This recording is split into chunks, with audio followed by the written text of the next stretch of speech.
Kuro Games has officially pulled back the curtain on the upcoming 5-star resonators for version 3.7, confirming both the Fox Sentinel Hsin and the 10 Seal Sealmaster Suoming, with drip marketing reveals now complete for both units. We finally have enough verified lore details and recurring leak patterns to map out how the patch is shaping up.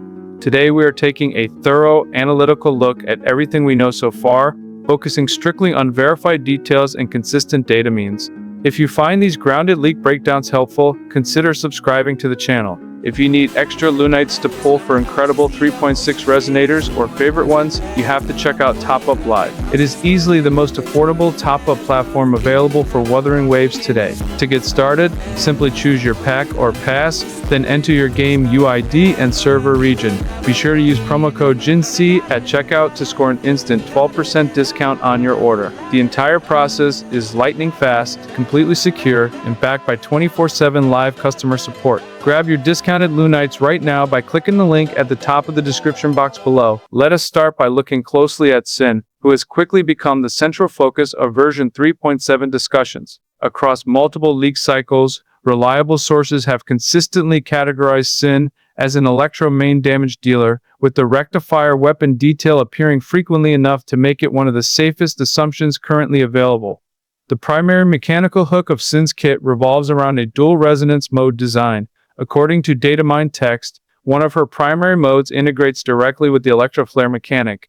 Up until now, Electro Flare has existed as a secondary status effect present in the kits of resonators like Rover and Bowling.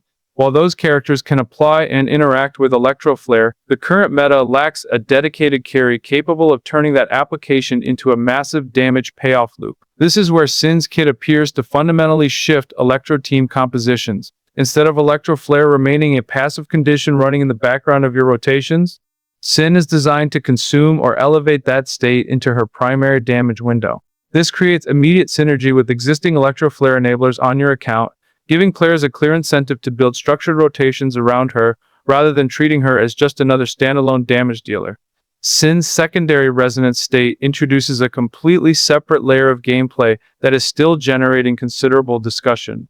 Datamine descriptions refer to this state using terms that translate variously as tune break or advanced synergy mechanics. While the exact localized name will not be finalized until official beta skill descriptions drop, the recurring theme across all reliable leak sources is that Hsin possesses a secondary combat mode distinct from her Electro Flare damage window.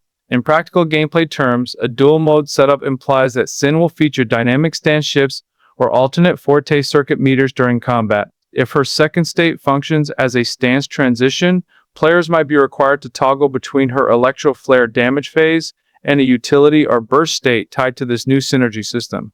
To better understand how these dual gameplay modes function from a narrative standpoint, we can look at the official drip marketing released on August 26th. The post provides crucial lore details regarding the Moonfox identity, explaining that Hsin has the ability to divide her essence into multiple distinct forms. These separate entities can operate independently across Mungjo, sharing perception and sensory data in real time before eventually merging back into a single unified body. The lore also highlights Hsin's master-level comprehension of mechanical structures, noting her ability to reproduce, reconstruct, and optimize advanced engineering designs throughout the region. When you connect her mechanical genius with her ability to manifest multiple separate forms, the early leaks regarding her multi-state gameplay stop looking like arbitrary visual gimmicks. Instead, her combat transformations appear to be a direct reflection of her narrative identity as a sentinel capable of manipulating both mechanical constructs and her own physical form. This multi-form concept was further supported shortly after her drip reveal when a high-profile visual leak surfaced showing Hsin's secondary form. The leak design showcases a refined white and gold color scheme, featuring visual, structural parallels to the secondary state presentation seen on characters like Zanny. While a static image cannot confirm exact skill multipliers or motion data, having visual confirmation of her secondary form validates the text leaks that described her multi-state design weeks prior to the drip marketing. Shifting our attention to Suoming, her official reveal brings one of the most unique lore concepts we have seen in Wuthering waves. The official introduction describes her frequency locking technique, an advanced ability that allows Suoming to capture a portion of another person's frequency and anchor it securely within her own body. Under normal circumstances, establishing this frequency covenant requires the explicit consent of the other individual. However, the lore also reveals a significantly darker dimension to this power. If an individual is on the verge of death and their consciousness is actively fragmenting, Suoming can forcibly establish the covenant at the exact moment their willpower collapses. Once a frequency is successfully anchored, Suoming gains access to that individual's forte. While the borrowed forte operates at a reduced power output compared to the original user, her body is capable of holding up to 10 distinct frequencies simultaneously. Narratively, Suoming originates where she founded the Ten Seals Covenant as its seal master to eradicate the corrosion, elemental calamity plaguing her homeland. Her exceptional abilities eventually led to her appointment by the Sentinel as the intendant of the Ministry of Sentinel Affairs, placing her in charge of oversight across Mungzhou. This rich lore foundation provides Kuro Games with an incredible framework to construct a highly versatile gameplay kit. When analyzing Suoming's potential gameplay role, early leak data suggests she is designed primarily as an electro support resonator. Given her lore ability to command up to 10 borrowed forte abilities, theory crafters anticipate a kit centered around high utility, buff sharing, or adaptive team support. Several leak discussions have specifically mentioned potential echo support mechanics integrated into her skill set. If Suoming possesses the ability to buff or alter the performance of active echo skills within your team rotation, she could introduce a completely new category of support utility. Additionally, minor speculation has circulated regarding a potential dual-mode framework similar to Lucilla's design. However, because detailed beta multipliers and skill node descriptions are not yet available, any claims regarding her exact rotation flow or sub-DPS capabilities should be treated as educated speculation until hands-on testing begins. Beyond character kits, it is equally important to address the recent wave of misinformation that swept through the community following the conclusion of Gamescom on August 25th.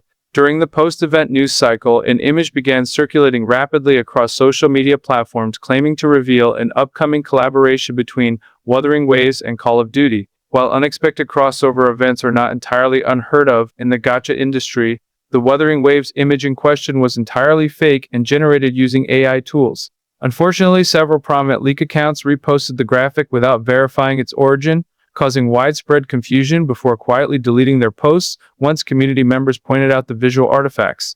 Focusing on consistent data-mined text patterns remains the best strategy for tracking actual game updates. As version 3.7 approaches, organizing your pull strategy becomes essential for maximizing your account's long-term value. For players currently assessing their Astrites, Hsin represents a very clear investment priority. If your roster lacks a premier Electro main damage dealer, or if you are looking to build a team dedicated to Electro Flare synergy, Suoming presents a slightly more nuanced evaluation. While an Electro support with potential echo manipulation capabilities sounds incredibly valuable on paper, support units depend heavily on their final numerical multipliers and buff uptimes.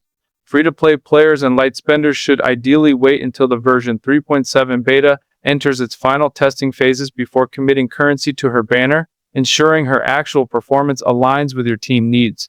That brings us to the end of our comprehensive breakdown for Hsin and Suoming in version 3.7.